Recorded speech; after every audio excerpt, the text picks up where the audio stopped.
ராஜபக்ச குடும்பத்தை கர்மா பழிவாங்க ஆரம்பித்து இப்போ தொடர்ச்சியாக நிறைய சம்பவங்கள் எல்லாம் ராஜபக்ச குடும்பத்துக்கு எதிராக நடந்து கொண்டே இருக்குது. அதுவும் எப்படின்னு சொன்னால் புதிய அரசாங்கத்தினுடைய வடிவத்தில், அந்த கர்மா என்பிபி அரசாங்கத்தினுடைய வடிவத்தில் தான் இப்போ ராஜபக்ச குடும்பத்தை திறத்த ஆரம்பிச்சிருக்கிறதா பரவலாக சில விஷயங்கள் பேசப்படுறது எங்களால் பார்க்கக்கூடிய மாதிரி இருக்குது.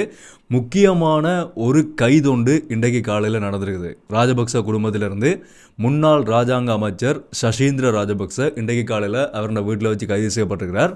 எதுக்காக அவர் கைது செய்யப்பட்டார், அந்த கைதுக்கான காரணம் என்னன்றதை டீட்டெயில்டாக இந்த வீடியோவில் பார்க்க போகிறோம். அதே மாதிரி இன்னும் ஒரு சில முக்கியமான ராஜபக்ச குடும்பம் தொடர்பான தகவல்களும், முன்னாள் ஐஜிபி தொடர்பான தகவலும், அதே மாதிரி இது எல்லாத்தையுமே தாண்டி தான் இன்னொரு முக்கியமான விஷயம் என்னென்னு சொன்னால், நான் லாஸ்ட்டாக அப்லோட் பண்ண வீடியோ வாட்ஸ்அப் ஸ்கேம் தொடர்பாக ஒரு வீடியோ போஸ்ட் பண்ணியிருந்தேன். வாட்ஸ்அப் மோசடிகள் எப்படியெல்லாம் நடந்து இருக்குது, எப்படி நாங்கள் பாதுகாப்பாக இருக்கணும் அப்படின்னு சொல்லி ஒரு வீடியோ போஸ்ட் பண்ணியிருந்தேன். நீங்கள் எல்லாருமே பார்த்துருப்பீங்க. அந்த வீடியோ போஸ்ட் பண்ணதுக்கு பிறகு இன்றைக்கு வாட்ஸ்அப் மெட்டாவால், பேரண்ட் கம்பெனி மெட்டாவால் 6.8 மில்லியன் வாட்ஸ்அப் அக்கௌண்ட்ஸ் முழுமையாக டிலீட் பண்ணப்பட்டிருக்குது. அவ்வளவுமே மோசடி செய்த அக்கௌண்ட்ஸ்னு சொல்லி டிலீட் பண்ணப்பட்டிருக்குது. ஸோ எவ்வளவு தூரத்துக்கு அது மோசமாக போய்கொண்டிருக்கின்றதை நீங்கள் எல்லாருமே இதிலிருந்து பார்க்க முடியும். அதையும் டீட்டெயிலாக சொல்கிறேன். ஸோ இந்த விஷயங்களை தான் தெளிவாக முழுமையாக விளக்கமாக இந்த வீடியோவில் பார்க்க போகிறோம். என்ன விஷயம் எடுத்தோம்டா முதலிருந்தே பார்க்கலாம். அனைவருக்கும் வணக்கம். நான் உங்கள் விகே கரிகாலன். அதனால தான் தெளிவாக பார்க்குறதுக்கு முதல் என்னோட சேனலுக்கு தான் யாராவது புதுசாக பார்த்து முடிந்தீங்கன்னு சொன்னால் தொடர்ச்சி அப்டேட்ஸாக பார்க்கணும்னு சொன்னால் மறக்காம சப்ஸ்கிரைப் பண்ணி இந்த பெல் ஐக்கனை கிளிக் பண்ணி ஆல் ஆப்ஷன் வச்சுக்கோங்க. அப்போ நான் அப்லோட் பண்ணுற வீடியோஸ் எல்லாமே தொடர்ச்சி உங்களுக்கு கொடுங்க நோட்டிஃபிகேஷன்ஸாக வரும். அதே மாதிரி யாராவது நான் பர்சனலாக ஃபாலோ பண்ணிச்சிங்கன்னு சொன்னாலும் இன்ஸ்டாகிராமில் போய் விகே கரிகாலன் சர்ச் பண்ணிங்கன்னு சொன்னால் அந்த ப்ரொஃபைலும் நீங்கள் மறக்காம ஃபாலோ பண்ணிக்கொள்ளுங்க. இந்த வீடியோவை லைக் பண்ணுறதுக்கு மறந்துடாங்க. இதோட கடைசியில் முடிஞ்ச வரைக்கும் எல்லாருக்குமே இந்த வீடியோ ஷேர் பண்ணி விட்ருங்க. ஓகே, முதலாவது விஷயம், நான் ஆரம்பத்திலே சொன்ன மாதிரி கர்மான்றது இந்த ராஜபக்ச குடும்பத்தை, ராஜபக்சன்னு மட்டும் இல்லை, முன்னாள் ஆட்சியாளர்களில் யார் யார் தவறான வழிகளையும் நிறைய மோசடிகள் ஊழல்கள் எல்லாமே செய்து கொண்டிருந்தார்களோ அவர்களை பெரிய அளவில் இப்போ புதிய அரசாங்கத்தினுடைய வடிவத்தில் பழிவாங்க ஆரம்பிச்சிருக்குன்னு சொல்லியும் ஒரு பக்கமாக பேசப்பட்டு கொண்டிருக்குது. அரசியல் பழிவாங்கலுக்காக தான் இவர்கள் செய்கிறார்கள்னு சொல்லி சொன்னால் கூட, ஆனால் உண்மையிலேயே தவறு செய்தவர்கள்லாம் நிறைய பேர் இப்போ கைது செய்யப்படவும் ஆரம்பிச்சிருக்கிறார்கள்.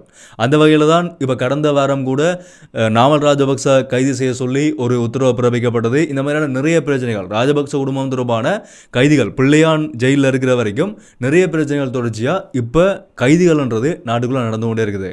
அந்த வரிசையில் இன்றைக்கு காலையில் மஹிந்த ராஜபக்சவினுடைய அண்ணா இருக்கார் தானே, சமல் ராஜபக்ச, அவருடைய ஒரு மகனான சசீந்திர ராஜபக்ச இன்றைக்கு காலையில் நுகேகூடையில் இருக்கிற அவரோட வீட்டில் வச்சு இலங்கையினுடைய லஞ்ச ஊழல் ஒழிப்பு ஆணைக்குழுவால் கைது செய்யப்பட்டிருக்கிறார். என்ன காரணத்துக்காக, எதுக்காக இவர் கைது செய்யப்பட்டிருக்கிறார் என்று லஞ்ச ஊழல் ஒழிப்பு ஆணைக்குழுவால் காரணம் வெளியிடப்பட்டிருக்குன்னு சொன்னால், 2022ஆம் ஆண்டு இலங்கைக்குள்ள நடந்த போராட்டம் இருக்குது தானே, அந்த போராட்டத்தில் 2022ஆம் ஆண்டு மே மாதம் 9ஆம் தேதி மகாவலி அதிகார சபைக்கு சொந்தமான ஒரு காணிக்குள்ள கட்டப்பட்டிருந்த, சட்டவிரோதமாக அந்த காணியில் கட்டப்பட்டிருந்த ஒரு கட்டடமும் அதோடு சேர்ந்த ஒரு சில சொத்துக்களும் அந்த போராட்ட காலகட்டங்களில் சேதமாக்கப்பட்டிருக்குது. அடிச்சு நொறுக்கப்பட்டு பெரிய பிரச்சனையாக அந்த நேரத்தில் நடந்திருந்தது. அந்த சேதமாக்கப்பட்ட சொத்துக்களுக்கான இழப்பீடு கோரி இவர்களால் அந்த நேரத்தில் இழப்பீடுகள் பெற்றுக்கொள்ளப்பட்டது தானே. அந்த பெற்றுக்கொள்ளப்பட்ட இழப்பீடுகளுக்குள்ள அந்த இழப்பீடு மதிப்பிடப்படும் போது இந்த கட்டடம், இந்த மகாவலி அதிகார சபைக்கு சொந்தமான காணிக்குள்ள கட்டப்பட்டிருந்த கட்டிடம் சேதமாக்கப்பட்டதுக்கும் இவர்களால் இழப்பீடு கோரப்பட்டிருக்குது. ஆனால் மதிப்பிடப்படும் போது அந்த காணி மகாவலி அதிகார சபைக்கு சொந்தமான காணி என்றபடியா இவர்களுக்கு இழப்பீடு கொடுக்க முடியாதுன்னு சொல்லி அந்த இழப்பீட்டு தொகை மறுக்கப்பட்டதா சொல்லப்பட்ட நேரத்தில் இவர்கள் அதிகாரத்தில் இருந்தவர்கள் என்ன செய்திருக்கிறார்கள்னு சொன்னால், அந்த குறிப்பிட்ட அதிகாரிகளை, அந்த இழப்பீடு வழங்குறதுக்கு பொறுப்பாக இருந்த அதிகாரிகளை மிரட்டி அவர்கள்ட்ட இருந்து இழப்பீட்டு தொகையை பெற்றுக்கொண்டதா சொல்லித்தான் லஞ்ச ஊழல் ஒழிப்பு ஆணைக்குழுவால் இப்போ இந்த சசீந்திர ராஜபக்ச கைது செய்யப்பட்டிருக்கிறார். இது எப்படிப்பட்ட குற்றம் என்று சொன்னால், லஞ்ச ஊழல் ஆணைக்குழு இதுக்கு என்ன விளக்கம் கொடுத்திருக்கிறார்கள் சொன்னால், இவர் செய்தது ஊழல் செய்தல், சதி செய்தல், அதே மாதிரி மகாவலி அதிகார சபைக்கு சொந்தமான கட்டடத்துக்குள்ள இருந்த ஒரு கட்டிடம் என்றபடியா, காணிக்குள்ள இருந்த ஒரு கட்டிடம் என்றபடியா, இது அரசாங்கத்துக்கு சொந்தமான சொத்துக்களை முறைகேடாக பயன்படுத்தின குற்றச்சாட்டு. இப்படிப்பட்ட குற்றச்சாட்டுகளின் கீழே தான் இவர் மேலே குற்றம் சுமத்தப்பட்டு இவர் இப்போ கைது செய்யப்பட்டிருக்கிறார். இது வெளியில் தெரிஞ்ச குற்றம் மட்டும்தான். இன்னும் இதுக்கு அதிகமாக இவர் இருந்த காலகட்டத்தில் இவர் சைனாவிட்டிருந்து தடை செய்யப்பட்ட இறக்குமதிகளை செய்ததாக சொல்லிடலாம். ஒரு சில விடயங்கள் எல்லாமே பேசப்பட்டு கொண்டது. ஆனால் அது எந்த அளவுக்கு உறுதிப்படுத்தப்பட்டதோ தெரியல. ஆனால் இந்த குற்றச்சாட்டு உறுதிப்படுத்தப்பட்டு தான் இப்போ இந்த சசீந்திர ராஜபக்ச லஞ்ச ஊழல் ஒழிப்பு ஆணைக்குழுவால் கைது செய்யப்பட்டிருக்கிறார். வருகிறார். இந்த மாதிரி தொடர்ச்சியாக நடக்கக்கூடிய இந்த ராஜபக்சர்கள் தொடர்பான கைதிகளுக்கெல்லாம் இந்த ராஜபக்ச தரப்பில் இருக்கக்கூடியவர்கள் சொல்லக்கூடிய ஒரு விடயம் என்னன்னு சொன்னால், இது எல்லாமே அரசியல் பழிவாங்கல்களுக்காக தான் இந்த புதிய அரசாங்கம் செய்து கொண்டிருக்கிறார்கள். ராஜபக்ச குடும்பத்தை குறிவச்சு மட்டுமே இவர்கள் பழி வாங்கி கொண்டிருக்கிறார்கள் என்று சொல்லித்தான் மஹிந்த ராஜபக்ச கூட ஒரு ஊடக கேள்வியில் பதில் சொல்லியிருந்தார். இந்த அரசியல் பழிவாங்கல்லாம் நீங்கள் நடந்து கொண்டிருக்குது, முன்னாள் ஜனாதிபதிகளுடைய சிறப்புரிமைகள் பறிக்கப்பட்டதுக்கும், என்ன சொன்னால் ஜனாதிபதி இருந்த விஜயராம வீடை மஹிந்த ராஜபக்ச இருந்த விஜயராம வீடை முழுமையாக அரசாங்கம் திரும்ப பெற்றுக்கொண்டு அவருக்கு வேறு இடத்துல வீடு வழங்குறதுக்கான செயல்பாடுகள்லாம் மேற்கொள்ளப்பட்டது. ஸோ அதெல்லாமே அதை பற்றின கேள்விகள் கேட்கும்போது விஜயராம வீடை விட நான் இப்போ போக போகிற வீடு நல்ல ஒரு வீடுன்னு சொல்லி தான் சொல்லியிருந்தார்.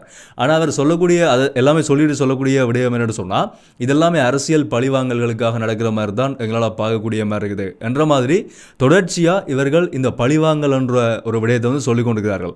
ஆனால் அவர்கள் மேலே குற்றம் சுமத்தப்படுற குற்றச்சாட்டுகளும் இன்னொரு பக்கமாக நிரூபிக்கப்பட்ட குற்றச்சாட்டுகளாகவும் தான் எங்களால் பார்க்கக்கூடிய மாதிரி இருக்குது. ஸோ தொடர்ச்சியான கைதிகளும் நடந்து கொண்டிருக்குது. இன்னும் நிறைய கைதிகள் நடக்கிறதுக்கான வாய்ப்புகளும் அதிகமாக இருக்கிறதா எங்களால் பார்க்கக்கூடிய மாதிரியும் இருக்குது. ஸோ வெயிட் பண்ணி பார்க்கலாம். அடுத்த முக்கியமான விஷயம் என்னன்னு சொன்னால், இலங்கையினுடைய முன்னாள் ஐஜிபி தேசபந்து தென்னகோன் பிடியாணை பிறப்பிக்கப்பட்டு நீண்ட காலமாக தேடப்பட்டு அதுக்கு பிறகு சரணடைஞ்சு கைது செய்யப்பட்ட முன்னாள் ஐஜிபி தேசபந்து தென்னகோன் அவருடைய இந்த ஐஜிபி பதவி, முன்னாள் போலீஸ் மா அதிபர் என்ற இந்த பதவியை முழுமையாக அவர்கிட்ட இருந்து நீக்கணும் என்று சொல்லி இந்த புதிய அரசாங்கத்தால் பாராளுமன்றத்தில் முன்வைக்கப்பட்ட அந்த தீர்மானம் இப்போ பாராளுமன்றத்தில் பெரும்பான்மையான வாக்குகளால் நிறைவேற்றப்பட்டிருக்குது. நேற்றைய நாளில் நடந்த அந்த தீர்மானத்தின் மீதான வாக்கெடுப்பு நேரத்தில் 177 வாக்குகள் அந்த தீர்மானத்துக்கு ஆதரவாக அளிக்கப்பட்டு எந்த விதமான ஒரு எதிரான வாக்குகளும் அது இல்லை, அவர் அந்த பதவியில் இருக்கணும் என்று சொல்லி எந்த ஒரு வாக்குகளுமே அளிக்கப்படாத நிலையில் முழுமையான பெரும்பான்மையான வாக்குகள் 177 வாக்குகளால் அந்த தீர்மானம் நிறைவேற்றப்பட்டு இப்போ அது ஜனாதிபதிக்கு கையளிக்கப்பட்டிருக்குது. அதில் என்பிபி கட்சியில் முழுமையாக எல்லாருமே ஆதரவாக வாக்களிச்சிருக்கிறார்கள். அதே மாதிரி எதிர்கட்சியும் முழுமையாக ஆதரவாக வாக்களிச்சிருக்கிறார்கள்.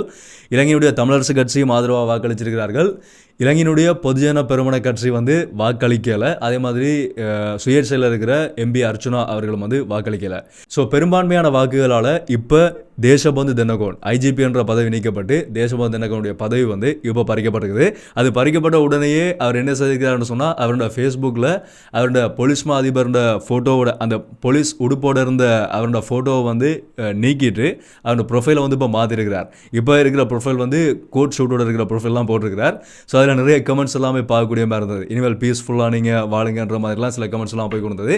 ஸோ இது நாங்கள் பார்க்கக்கூடிய ஒரு முக்கியமான விஷயமா இருந்தது. அடுத்த கடைசி மிக முக்கியமான விஷயம் என்னன்னு சொன்னால், நான் ஆரம்பத்திலே சொன்ன மாதிரி நான் லாஸ்ட்டாக அப்டேட் பண்ண அந்த வாட்ஸ்அப் ஸ்கேம், வாட்ஸ்அப்பில் நடக்கக்கூடிய மோசடிகள் தொடர்பான வீடியோ போஸ்ட் பண்ணதுக்கு பிறகு இன்றைக்கு வாட்ஸ்அப்போட பேரண்ட் கம்பெனியாக இருக்கிற மெட்டாவால் ஒரு பயங்கர ஷொக்கிங்கான ஒரு தரவு வெளியிடப்படுது. 6.8 மில்லியன் வாட்ஸ்அப் அக்கௌண்ட்ஸ் ஸ்கேம் பண்ணதாக சொல்லி 68 லட்சம் வாட்ஸ்அப் அக்கௌண்ட்ஸ் முழுமையாக டிலீட் பண்ணப்பட்டிருக்குதா ஒரு விடயம் சொல்லப்பட்டிருக்குது. நான் அந்த வீடியோவில் சொல்லியிருந்தேன், இது எங்களோட நாட்டுக்குள்ளே மட்டும் இல்லை, ஒட்டுமொத்தமாக உலகத்தில் எல்லா இடங்கள்லையுமே பெரிய அளவில் நடந்து கொண்டிருக்கக்கூடிய ஒரு பெரிய மோசடியாக தான் இந்த வாட்ஸ்அப் மோசடி மாறி இருக்குன்னு சொல்லி. ஸோ கட்டாயமாக இப்போவும் நான் திரும்பவும் சொல்கிறேன், தயவு செய்து அவதானமாக இருங்க. அது டிலீட் பண்ணப்பட்டு அதை கண்டுபிடிக்கப்பட்டு டிலீட் பண்ணப்பட்ட அக்கௌண்ட்ஸ் மட்டும்தான் 68 லட்சம் அக்கௌண்ட்ஸ். ஆனால் இன்னுமே கண்டுபிடிக்கப்படாதும் அதிகமாக இருக்கிறதுக்கான வாய்ப்புகள் இருக்குது. வாட்ஸ்அப்பில் முக்கியமாக உங்களோட வெரிஃபிகேஷன் கோடை மட்டும் கடைசி வரைக்கும் யாருக்குமே ஷேர் பண்ணிடாதீங்க. நீங்கள் அந்த வீடியோ பாருங்கள், அதை பார்க்காதவர்கள் பாருங்கள், உங்களுக்கு முழுமையான டீட்டெயில் தெரியக்கூடிய மாதிரி இருக்கும். ஸோ எல்லாருமே கட்டாயமாக அவதானமாக இருந்து கொள்ளுங்க. ஸோ இந்த விஷயங்களை தான் நான் உங்களோட ஷேர் பண்ணிக்கொள்ள வச்சிருந்தேன். இதை பற்றி உங்களுடைய கருத்துக்களை தாராளமாக கிளியர் கமெண்ட் சொல்லிடலாம். தொடர்ச்சியான அப்டேட்ஸ் பார்க்கணும்னு சொன்னால் இனிமேல் சப்ஸ்கிரைப் பண்ண பார்த்து சொன்னால் சப்ஸ்கிரைப் பண்ணி அந்த பெல் ஐகானை கிளிக் பண்ணி ஒரு ஆப்ஷன் வச்சுக்கொள்ளுங்க. அப்போ நான் அப்லோட் வீடியோஸ் எல்லாமே தொடர்ச்சி உங்களுக்கு கொடுத்த நோட்டிஃபிகேஷன்ஸ் வரும். ஸோ மீண்டும் வீடியோவில் சந்திப்போம். நன்றி.